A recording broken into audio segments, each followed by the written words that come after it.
Welcome back to Laugh Through It All. I'm your host, Tracy. Join me as I talk to my friend Stacy about blended families, stories of love, challenge, and belonging.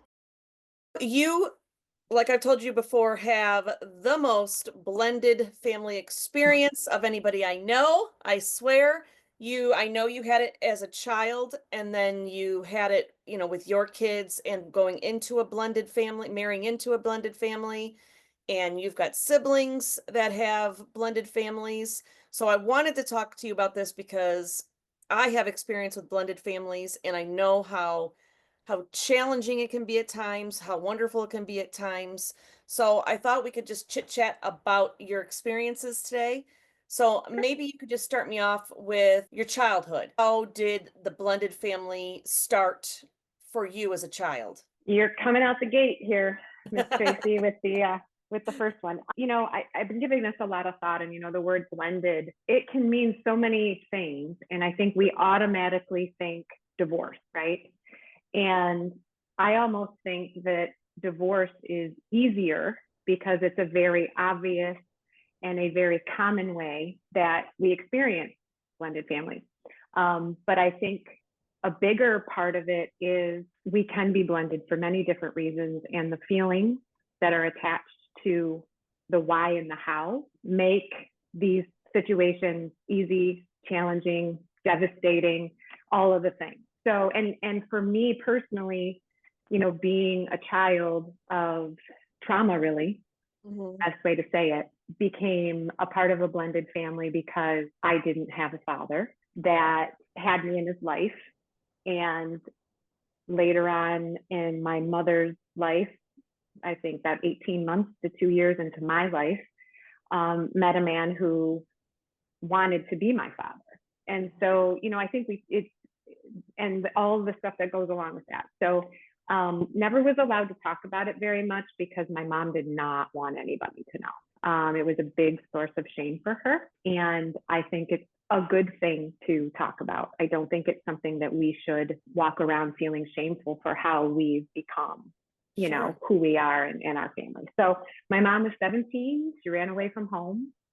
She was in love, from what I understand. Don't know a lot about the situation. Again, we didn't talk about it very much.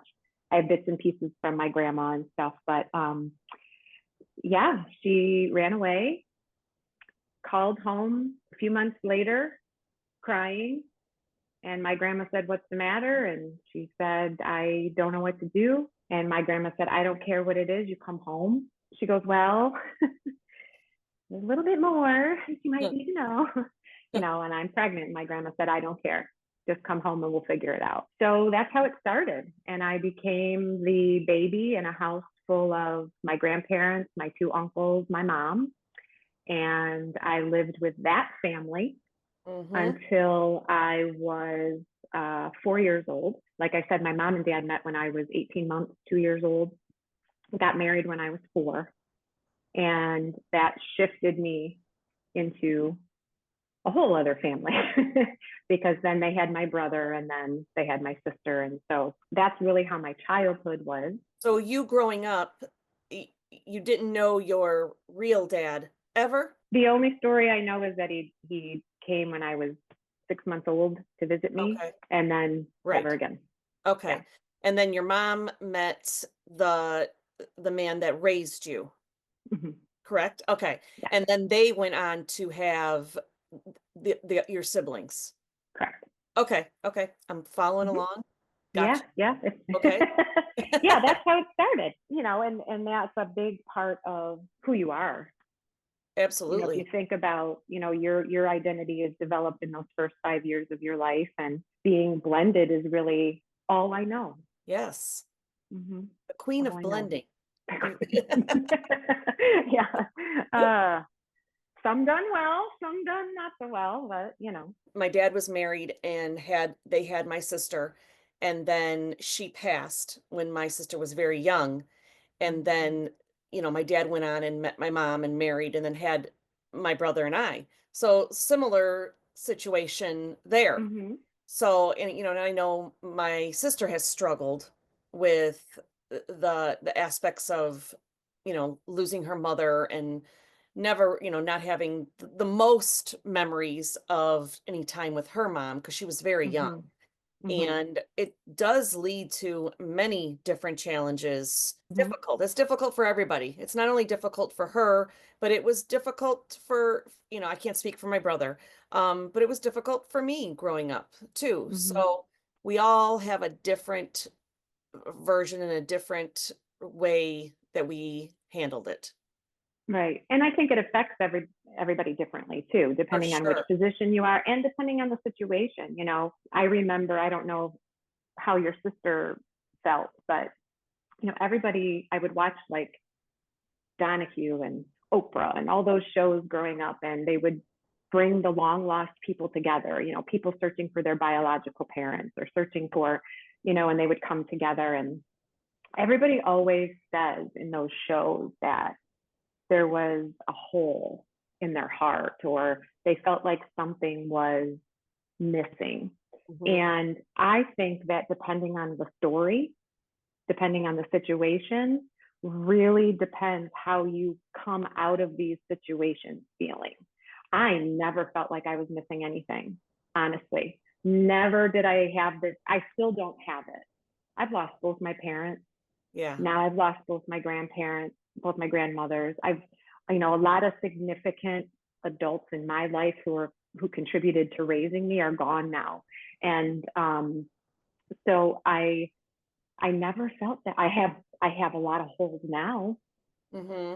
but I Hmm. never felt that. My father was larger than life, and he was demanding, searched for power, was very vibrant.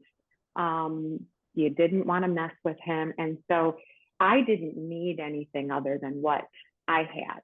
And for me, for somebody, I've always felt this way too. I feel this way about my husband now because he really has taken a huge active role in raising my kids. And, um, any human being who takes on a child that they have no ties to and says, you know what, I love you and I'm going to make you mine. That means more to me than some stranger out there that was a kid himself and got himself in a situation that he wasn't ready for, Right. Right. that type of thing. So I think kids have to harbor that feeling, Hmm. um, and make it work for them. I don't know, make it work or figure out how to navigate through it. But I never felt that. I never ever felt that. What I did feel, and this is what I meant by the differences in why you have a blended family or why families are the way they are. My dad's family, this wasn't something that you did. you Sure. know, you Sure. know, dating a woman with a young child and then, deciding to do these things. So it was very new Hmm. back then in the 70s. And, there was a lot of, um, Hmm. we don't talk about it, and my mother didn't want to talk about it because it came from a place of shame for her. She still, to the day she Sure. died, could not talk about it. I wasn't allowed to say a word about it. And that brings along it's a whole other set of, Right. because when you're not allowed to talk about who you are and where you came from openly, so parents out there that are listening and watching, um, it does affect. So never had a hole that there was anything missing. There was a lot of, do I belong? Am I allowed to be here? Because my little family of 5 is saying I am. They're Hmm. my family. This is my dad. But the extended family didn't necessarily feel that way and didn't make me feel that way. And I was young, I didn't understand it. Interestingly enough, I didn't know all of this until I started to figure it out when I was 16. And my brother and sister, yeah, Wait a minute. Didn't know what? That he was not not that he didn't know that he wasn't your dad. yes, I did not know until I was 16. I figured it out when I was 16. That's how Oh, much we weren't talking about it.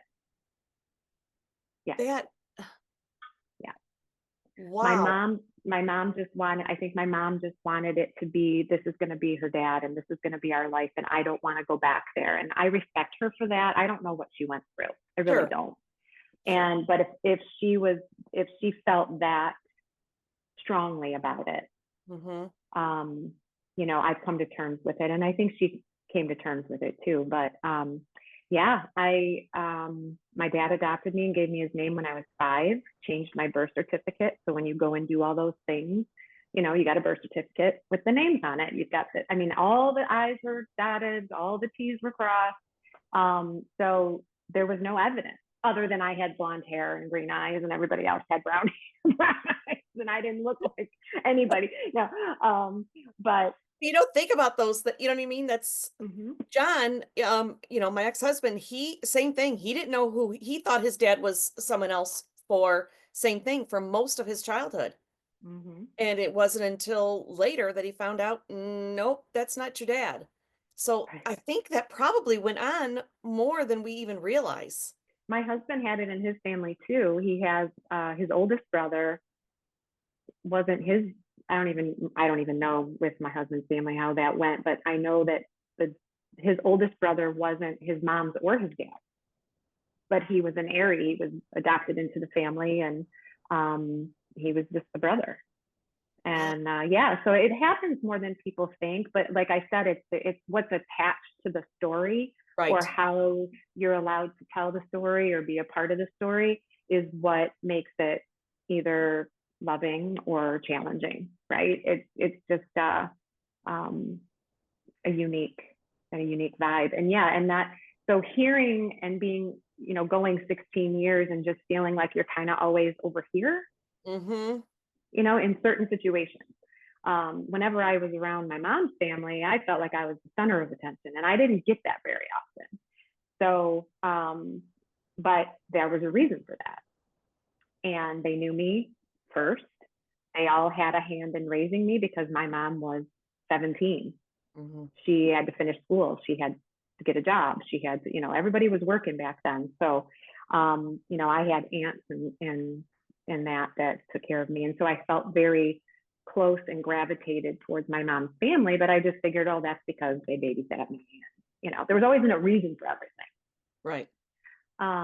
But there were times when I would be around my dad's family, and I mean, some family members came right out and made certain comments, and I don't want to disrespect anybody because they're all, most of them are passed on now, but just said some things that didn't quite fit well, right, and didn't make you feel like you were fully a part of this group. Right. Um, so that always stuck with me, still kind of sticks with me a little bit every Sure. now Of and then. course. But when you're young and you're trying to find your identity and you're trying to figure out who you are and where you belong and where you fit, to have to definitely not feel like you fit here and then really feel like you fit more over here leads you down some crazy thoughts and some crazy paths because you're trying to figure it out. Why do I, as older you get, like, why do I feel this way? Why is this happening? And then add to it that nobody wants to talk about it. It makes it difficult. So yeah, when I was 16, my mom wanted to go back to school, and she asked me. I was the smart one in the family apparently, and she asked me to help her type her resume. So she wrote down all of her jobs and all of her stuff that she did, and I had the typewriter, Mhm. and I was typing it up for her, and I I went 1976. I Mom, I did you worked at 1976? Are you sure? Yeah, yep, that's when I started there. And I went, okay, 1976. She started there. She said she met my dad when she went to work there. I was born in 75. Hmm, you know. That So add up. yeah, Right. I was like, okay, well, she said, so I'm gonna go with it. And so there was that, and then how I was feeling. And I think I was dating my first husband, and my dad was just on me. I mean, I had a curfew at 20 years old, and he didn't want me going anywhere and doing anything that was going to get me in trouble. And that kind of thing. But my brother and sister could do whatever they wanted. I mean, they were all over the place. Um, and, my mom would just always say, like, well, he just wants what's best for you. He wants you to finish college. And I'm like, okay, he doesn't want me to get pregnant at 17. I get it. I'm like, okay, is this what it is? He wants me to overcome my existence and do better. And, so he's going to make it happen. I got his name now, so he's going to make it happen. And I just said it to her one day. I said, look, I know what dad's trying to do. I get it. I know he's not my real dad. And Tracy, my mom turned 8 shades of white. I bet. 8 shades. And she cried and she said, I can't believe you just blurted that out like that. you know. Right. And then she never spoke of it again. No. What? Never. Mm-mm. She didn't want to talk about it. So you never No. had like an explanation or both Not of them about, sit you nope. down or My dad took me out and he said, ask me anything. I'll tell you whatever you want to know. And wow. I said, I don't really want to know anything. I just want everybody to relax and let it go. I don't want this to always be, like this. I don't want mom to cry and not want to talk about it. I don't, I'm good, you know. So I didn't ask him anything. I think a few years later I went to Atlanta with my grandma and my grandma told me a few things just about like my grandparents on that side. And, my grandmother, my uncle, my grandma just passed away. She lived at the same address where this man came to visit me when I was 6 months old. So for 49 years, where I lived is still, my grandmother is still there. So at any time, any one of them could have looked me Right. up, right? Because no one left that address. And they knew my grandma and my mom, so they knew the name and everything. So I just said, no, I didn't really want to know anything. I just wanted to let them know that I knew. And they had chosen not to tell my siblings. And at this point now I'm 20 years old. I'm like, do they really need to know? If they don't know at this point, do they really need to know? It came out. I was married to Chris, so 32. I think I was 32, 33. We were Oh, just sitting around the table and yeah, I didn't know all of that part, like that you were that old. mm-hmm, yeah, yeah. It was a pretty big elephant in the room I secret. bet. Yeah.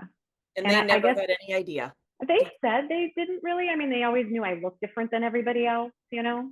Right. But it never really Okay. dawned on them to even think that there would be anything like that. And I didn't want. I guess I didn't really want them to know either. It didn't matter to me. And even just when you asked me to talk about this, I thought, well, you really haven't been allowed to talk about this for Mhm. 49 years.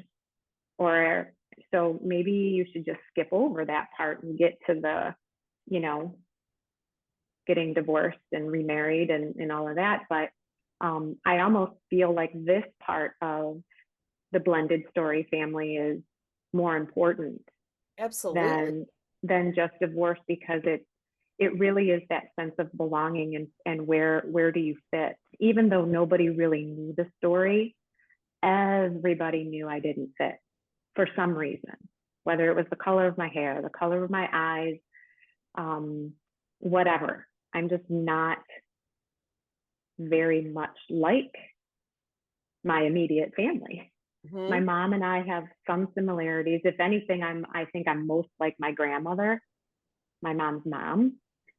We used to joke all the time that she kind of felt like my mom sometimes, and my mom felt like my older sister because we were so close in age, and we grew up together. My mom and I, we were figuring it out together, and so she was holding on to so much all of that time. Um, I really feel sad that circumstances like this, or even your sister not knowing her mom, Hmm. and who do you identify with? Who do you identify as? And if you're looking around at the people in the room and you aren't identifying with any of them, whether she knew her a long time or didn't know her a long time, it's hard. It's hard to determine where you fit when you don't fit, Right. and you don't. And it's not a and I hope that people who have these same situations can at least get from this that you do fit. You will fit.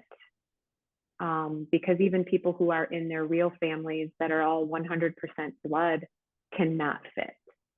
It's Absolutely. how, it's how we're treated by the people around us. It's how we're accepted by the people around us. And I think that's probably where I get when we get to the divorced family part, Yeah. um, where I get a lot of my perspective and a lot of my thoughts from is I don't ever want anybody to feel like they don't belong or they Mm. don't fit. And I think we sometimes, I mean, I think most of it's unintentional. I'm not saying anybody did any of these things deliberately, Sure.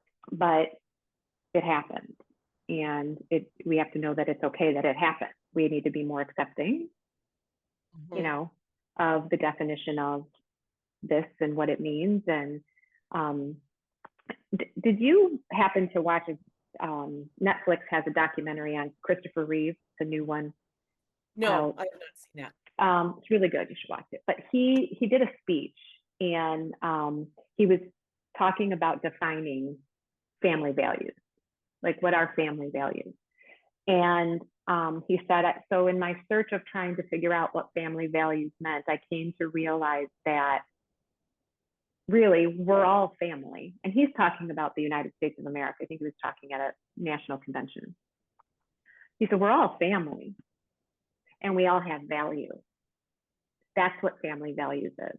And I think that's important, for that situation. So that really hit for me the Sure. definition of what that is and what that means. So Yeah, I mean, I see so much of that your same situation. I see so much of it in my family. I see even my own mom. My mom's mom drove off and left her entire family. And my sister, I mean, my mom was little. My mom was just standing in the driveway and she drove away saying she'd be back to get her, and she never came back. mm, She went on to have a whole new family and never, so my mom, same thing, had a mom, a grandmother, aunts and uncles that just allowed that to go on. And I think to myself, did none of them ever think, where's Anita? When my mom had a brother, where's Ricky? Like, so you decided to leave, but that means we can't have a family with them anymore? It yeah. it it boggles my mind. So Hmm. it's almost as if, they moved on too, as if that never happened. And then Hmm. my grandpa ended up getting remarried and having my aunt. And so my mom's childhood was very different than my aunt's. And so they grew up in a very different type of home. And so just my mom always even trying to fit in, so that Hmm. fits in with my mom's life. And Yeah. then again, my sister, and even my mom was 17 when she met my dad. And so I'm sure there was nobody in the world that was telling my mom, that's a great idea. You should Right. date that guy who's got a Mhm. baby. That's a great thing Yeah. for you to do at 17. Yeah. So at 23, my mom was married and had 3 kids at 20, because we and my brother. So Hmm. so seeing, knowing that my sister never felt, not included, but I know she always felt like an outcast. I know that. Hmm. I know that from the relationship her and I had growing up. We were not close growing up. And I know because she spent a lifetime comparing our lives and our relationships. And I was always sad about that because we were never able to be very close growing up because of that. And Hmm. so it's almost like you mourn that relationship growing up, and not, I was a kid. I didn't know why she felt the way she did and didn't understand it. And I think, well, her mom's side of the family, looking back, always seemed very accepting of Billy and I, my brother and I. Mhm. We were kind of new to their family, but we always went over there for Christmas. We went swimming over there. So again, being little, I never knew any different. So Right. I didn't feel like an outcast at that time, because that was her Mhm. family, but they were all, again, in my eyes, they were always very welcoming. And I always felt that my family was very welcoming of my sister. I didn't feel like they treated any of us any differently. If you would have Mhm. told me that even today, if someone was to say, no, they treated her like this and you guys like this, I, I for sure didn't see that. But I didn't grow up in my sister's eyes. Right. So I don't know how she saw those dynamics of my grandma and grandpa and things like that. I don't know how she saw that part of it. How many years are there between you and your sister? 4. 4. That's the same as me and my brother. Yeah. And then 6 between my brother and my sister, or my me and my sister. She's the youngest. Yeah, we're Um, all 4 years apart. okay. So she was 8 when my brother was born. Hmm. So I think a lot of that has to do with your age too. I mean, I For think if you sure. were to ask my siblings, I don't think that they would. I think they would say the same thing, Yeah. that we were all just part of the same families and they didn't really notice anything. But I think if you know you are, Right. you're hypersensitive to it. You're gonna look and hear Yes. things and maybe even misinterpret, because that's possible too. You're a kid, right? Right. I didn't misinterpret some of the things that were said, um, Absolutely. Absolutely. but and then there were, I have to say too, there were members like my dad's sister. My dad's sister passed away when I was 10 years old. Never did she make me feel like I wasn't special, Mhm. that I wasn't her niece. She would take me to the mall. She would take me to Wendy's. She would, if she brought stuff over, it was for all of us. And, I got to know her better than my siblings did because I was older. She died. My sister was 3 years old. My sister does, she doesn't really remember her at all. My brother has very, very vague memories of her. So, it wasn't everybody. There were people that truly made you feel special, but I think you do, in a way, are always on alert when you don't fit. I mean, even any person in any situation, in a friend group, in a work situation, any situation, it's relationships, right? If you feel like you're not meshing with a relationship or a group of people, you are hypersensitive to, oh, nobody said anything when I walked in the room, or wow, I walked in and so walked right out. Like you start to really pay attention to other people's behavior because you're trying to navigate a relationship situation, and okay, where am I and where do I sit with this person, and how do I go forward with this person. And so your sister probably has a lengthy list of examples of where she felt, you know she was being treated one way when you and your brother were treated another way, and I have that same list. But wouldn't you say, your brother being your brother and you being the girl, that there was differences in how you were treated there? My brother was treated very different than us girls were, just because he was the boy, Right. Right. so it's just where you're sitting in your personal journey and where you are in this blended family scenario, that determines how much of that you really perseverate on. And see, I knew it. There's another example. See, I knew it. Because you're trying Exactly. to figure out who you are, you know. And, and for me, again, this is my view. I know my brother and my sister for sure have 100% have different views. I'm very well aware of that. But I grew up, uh, my personality was different than both of them also. I Mm-hmm. was more outgoing and I played sports and I did things like that, which my dad was an athlete, and so my sister was not an athlete. So in her eyes, that was another example of, Mm-hmm. oh, there's, Tracy's the favorite or things like that. But I was Right. I had a very different relationship. Both my brother and my sister were not as family oriented as I was. I still to this day, vacation with my parents, and I do spend, but I actively have always searched that relationship, you Mm-hmm. know. And Right. my sister has always been a very independent person and stopped going on vacations with the family as early as my parents would let her. And so, you know what I mean? And so Mm-hmm. some of the things that I know both of them have a problem with is nothing more than a different characteristic Right. in the type of people that we are individually. They weren't so into the family unit growing up where I was. That doesn't Right. make me the favorite. It just makes me I have a different responsibility and a different role in the family than Mm-hmm. they do. And so I think, a lot of it was misinterpreted because of that also. Mm-hmm. Yep. And you think about us, we those misinterpretations came as children. Correct. Yes. So, I can sit here today and talk very intellectually with you about this, but that's a lot of years of therapy and figuring it out and making it okay.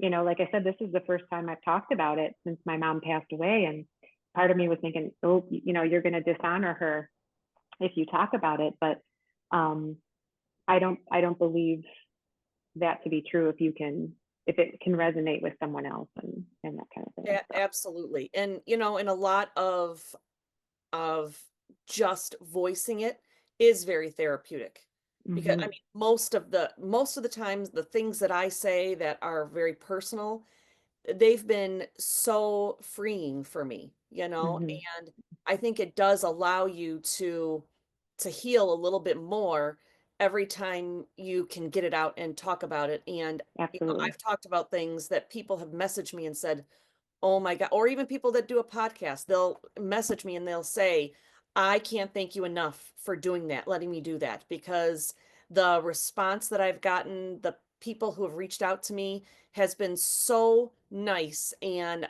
it's made, it's healed some parts of me. And so Mm-hmm. I always feel definite. I am not a secret person, so I always Right. feel like talking about it is so therapeutic and can get it out there. And I don't think sometimes the things that you say aren't disrespectful. Sometimes the truth is hard to hear. Yes, Mm-hmm. it's Most very hard truth to is hear. hard to hear. Yes, Mo- I mean, yeah. you've given me some hard truths in the past. You know what I mean? And Yeah. but I always still to this day appreciate some of the advice that you have given me because sometimes you need to hear the real things instead of Yeah. people always saying, "Oh, don't talk about that." Right. Right. And I think, we talk about it, you're coming at this from a childhood perspective. And I think it really has shaped who I am. Mhm. And it's not just the fact that you don't have a dad or you're part of this blended family or whatever. It's just a matter of how you learn what you, how you want to be treated and how you don't want to be treated. When my parents both got sick, it was very important for me that I didn't lie to my children about it or I didn't hide it from them. I wanted to always be honest with them because I felt like not everybody was honest with me all of the time.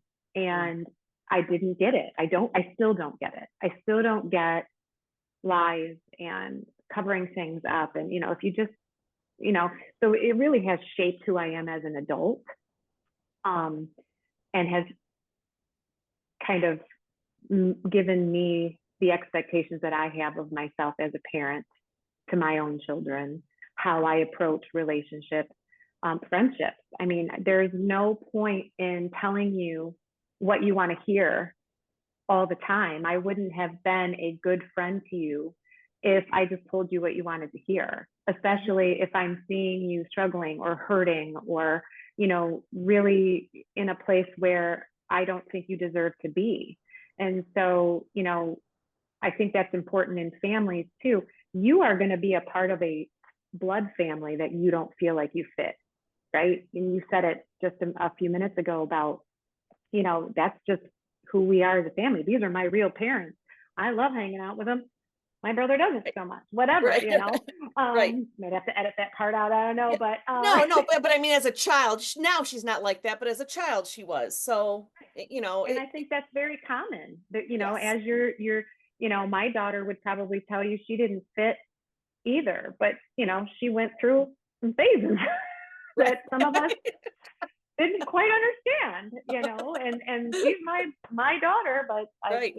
you're not wearing that tail out in public. I'm sorry. We're not taking you to dinner with that tail and the mirrors on, you know. Especially in So our profession.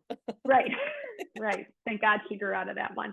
Yes. Um, but yeah, I think it's very common, and I think it's how you learn from it, and not holding it against people and making it an excuse for you not to learn and grow. And we're all doing this for the first time. None of us know what we're doing, and I'm going to do it a little bit better, and my kids are going to do it better than I did, and their kids are going to do it better than they did. So it's just making sure that we're not intentionally making anybody feel like they don't have value Right. and they aren't a part of some kind of a family, because we are all family. We're all human beings on this earth with feelings, and should be treated that way. So I think that's the most important message of the whole thing. Do you think and I think you've answered this pretty much, but so do you think you have gone intentionally and purposely out of your way to not hide things from your kids or not hide things from people? Are you more out there? I'm not picking up the right word, but you don't hold back things because that's what you experience. So do you think that you do that, or do you think you are purposely opposite of that? I do it where I'm comfortable. I'm an introvert. I'm a shy person. I if you talked about you being you're definitely middle child, because my brother is the same as you. Very, he's Mr. Popular, he's Mr. Star, he's out there, not afraid to be on stage, dance in front of people, sing in front of people, I mean, he's just Mr. Charisma. And there's Stacy over there sitting in the corner not saying a word. That was me most of my life, and most of my 20s. I didn't say anything at all for a really long time. So I had told you I was 20 when I discovered that I wasn't my dad's biological daughter, but then got that response from my mom. So it went right back into, shush mode. And then when I met my husband now, Chris, he's Mr. Just he's going to tell you the brutally honest truth all the time, and sometimes just Correct. you don't want to hear it. And so I went from secrets and lies and covering up to, we just tell it like it is around here. And he was really the one who was sitting at the table with my brother and sister and said, well, she's not really our daughter, like that, you know and that's just who he is. And so I think my relationship with him has given me permission to do what I've always wanted to have done to me in my life. And so, no, I wasn't always like that, but I think I've become that more. And this goes back to years of therapy. I know who I am now. Mhm. I know what boundaries I need to set, and I set them. I know what I want in my life and what I don't want in my life. I know who I am, and I'm not afraid to communicate it anymore. I'm not shy about communicating anymore. I used to think I always had to tell my side of the story in every situation. And I've really learned that there are times when you do have to tell the truth. And there are times when the truth will just come out if you just don't say anything. You don't have to always tell your side of the story. So I think more intentionally with my children, I've been as open and honest with them as I can be their whole lives. But this other part of me that is more comfortable with who I am and isn't so fearful of communicating my truth, at least, it's gotten a lot easier as I've gotten older. But the other side of it, I think, has gotten even more easier probably in the last 10 years, where Not, I don't have to tell my side of the story every time. And that's Uh, I've come to that same place. That is a great place to be because it I is. for sure and I'm a closure person. I so desperately needed closure for everything. Right. And I don't feel the need to know the why anymore. Why why did that not work out or why did that end or it's just I'm in such a better place now again, and I talk about it constantly how important therapy is, and I know you feel Hmm. the same way, Hmm. um, because it makes you realize so many truths about yourself, and I mean that's a whole different topic that I could go through, Right. but yeah, not needing the answers to everything is so freeing. It really Hmm. truly is. Well, and you're going to be in situations in your life where you're just never going to get the answer, right? I mean, look at, That is I can't ask any for questions sure. of anybody now because now that I'm all comfortable and confident in who I am and ready to talk about it, I don't have anybody left to ask questions to. Right. My Right. grandma's gone, my Right. mom's gone, my Right. dad's got, everybody who knew the story, um, in that situation, they're gone. And so Right. you don't need it. And I think you have to get to a place in your life where you don't need it. One of your podcasts I listened to recently, and my mother said this at my dad's funeral. They were not married anymore at his funeral. You know, relationships are for a season, a reason, and a Mhm. lifetime, right? And you just got to take the season with the lifetime, and take what you can from it, and leave what you're never going to get. You're never going to get it. Right. And even if you do, you're probably not going to get what you the answer you were No, looking it's for. not gonna be the answers you're hoping It's for. never the one that you're looking for that's going to make everything okay. No. Um, so that's also been a huge mantra for me, is that not everybody's here forever Right. or going to be a part of your life forever, and they're not going to explain why or why not anymore. So you just Do got to you be think okay with how it is. you looked for that attribute in Chris, not knowing, like, the one that he's gonna say it like it is, and so you didn't have to worry about about how he felt or what he was thinking. Do you think that was something that attracted you to him? I mean, It's probably not not consciously, you it probably didn't put 'em together. it's something that I have grown to appreciate. It was hard in the beginning. Right. It was, I'm like, you could just be just a little less of the truth on that one. Um, it's hard to get used to.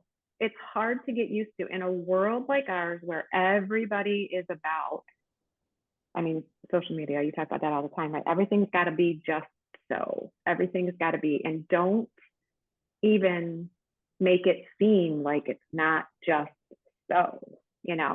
And so to have a person that calls you out, it's hard to get used to at first, but I've learned to just appreciate it so much because it makes life so much easier. Mhm. I know where he's coming from. I know, not that our life is perfect by any stretch of the imagination. We have our moments too, like every other couple does.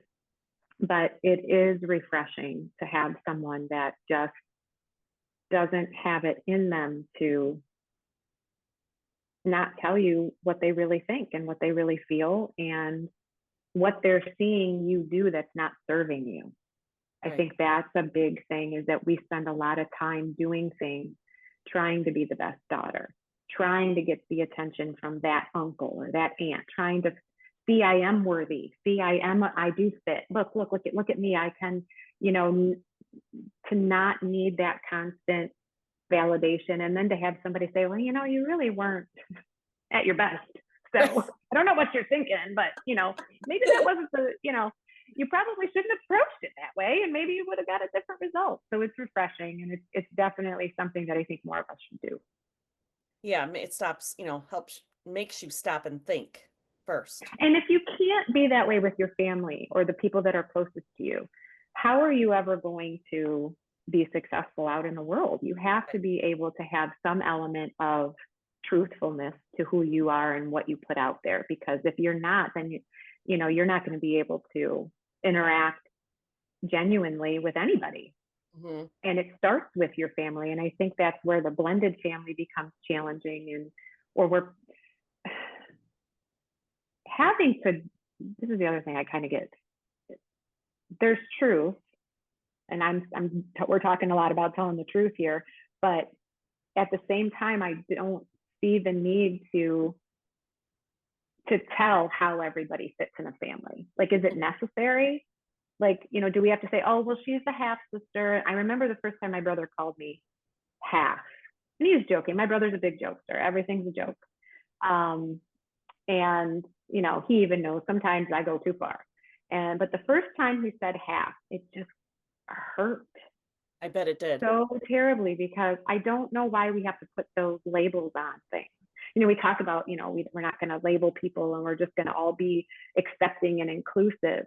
But you get in a blended family and most of them have to say, well, it's my half sister, it's my stepsister, it's my mom's second husband, this is my, and my kids have a sister, a half sister, Right. from their dad and his second wife, and they just call her their sister. Like, they don't, Yeah, I don't think I ever remember I don't think I ever introduced or said, yeah, people say, would you have a brother and sister? I always said, yeah, I have a sister and a brother. I don't think I ever referred to her as anything other. I mean, right. maybe I have a couple times and I just don't remember. I'll give myself that in case I Yeah, have and I just don't remember it. But yeah, I that's a think it's terrible more way. common now. I think it's more common now. Probably because blended families are way, way more common now. Well, and again, it's how it's blended. Your sister suffered a terrible loss. I was, you know, unmarried, runaway, Right. bastard child, if you want to Yeah, be right, right. truthful about it. So, but if you're a divorced family nowadays, there's all kinds of half siblings, step siblings, All kinds. and we just define it by what they are. And I wish we didn't have to do that. I wish we could just be families. We're That's a right. family. This is my sister. This is my brother. Um, but the labels of it, and how those people should be treated because of what label they have, is pretty frustrating to me. Do you think your childhood but you learned it so late, do you think that did you have any hesitations about remarrying and bringing your kids into a blended family and joining him with his children? Was there any Never, hesitation? there was no hesitation. Again, this was my perspective from the very beginning. We're all going to be one great big happy family, but it doesn't work that way with No. everybody. And it especially doesn't work that way with your children.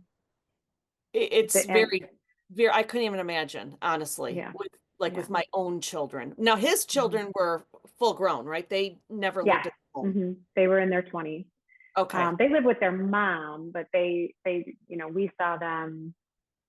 We didn't see them quite regularly. They were young adults when we um, got married. My children were young, Right. and um, you know, you have to give up real quick this thought in your mind that they are my children.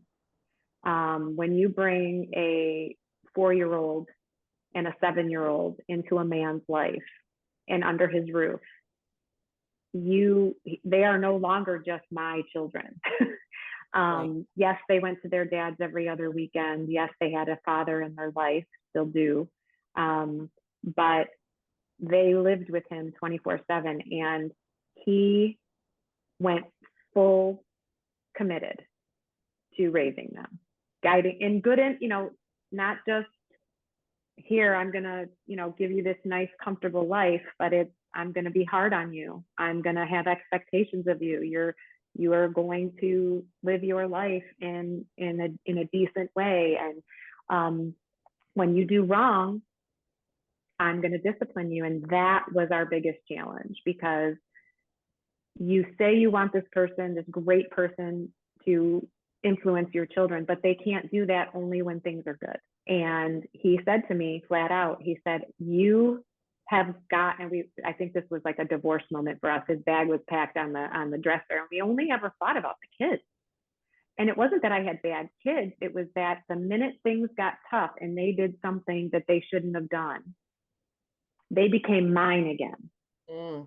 Mm-hmm. And he said, if you do not allow me to fully be their father, meaning discipline them as well as love them, then this isn't going to work. That is so difficult. It's really, really, it was really, really hard. But and it's still, you still defend, you still want to defend. My mom did it for us. My mom did it for me. You talk about noticing different things. That was the one thing I noticed looking back.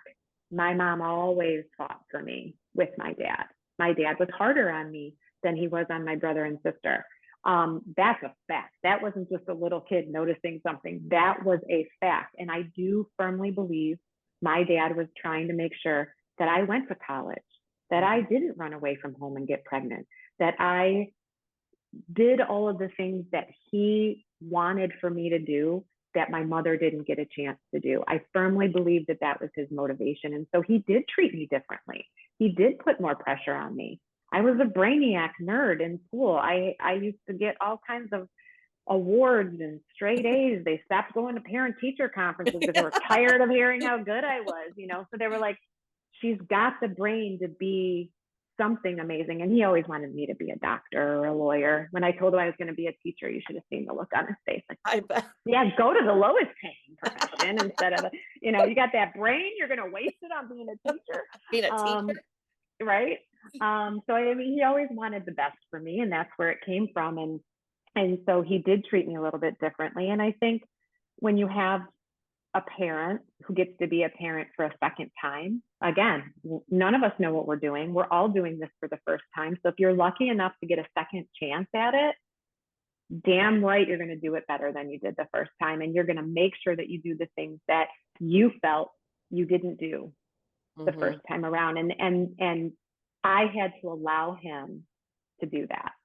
And the day that I did, it turned things around in our relationship, to see him as their dad and not my husband and my kids. Looking back, is there anything you wish you would have known about blended families, like before entering in one? If you could, turn back time and know what you know now, what is something that you wish you knew about that might have navigated this your whole life differently? Don't try so hard to make people accept you. Great. Be who you are genuinely. And the people who accept you are the people you keep as part of your family, Amen. right? Yes. And they might be blood, they might be half, they may be a stranger down the road, but never change who you are to be accepted by anybody else, because there are people out there waiting for you just the way you are. Absolutely. I agree with that wholeheartedly. And that goes for every one of my family situations. It's from being a young child and wanting extended aunts and uncles and cousins to embrace me the way other aunts and uncles did, or losing those friendships and those relationships as my siblings got divorced, and embracing new relationships with new people. Don't change who you are, just Mhm. be you, and don't take it personal. The people that you end up with, surrounded with, are the most important people, and those are your family. Absolutely. Love it. Best way to end it. I agree wholeheartedly. Well, thank you so much for doing this with me today. I think blended families is such a hot topic because Mhm. everybody has different experiences. So I thought I'd go right to the expert at blended families. I don't know. Yeah, yeah. I'm sure we missed a few arches along the way or outside paths, but that could be episode 2. Thank you for joining me. As always, do better, expect better, and be better. And remember to always laugh through it all. Don't forget to check out my Shopify page where you can pick up some Do Better merchandise. Link will be in the description.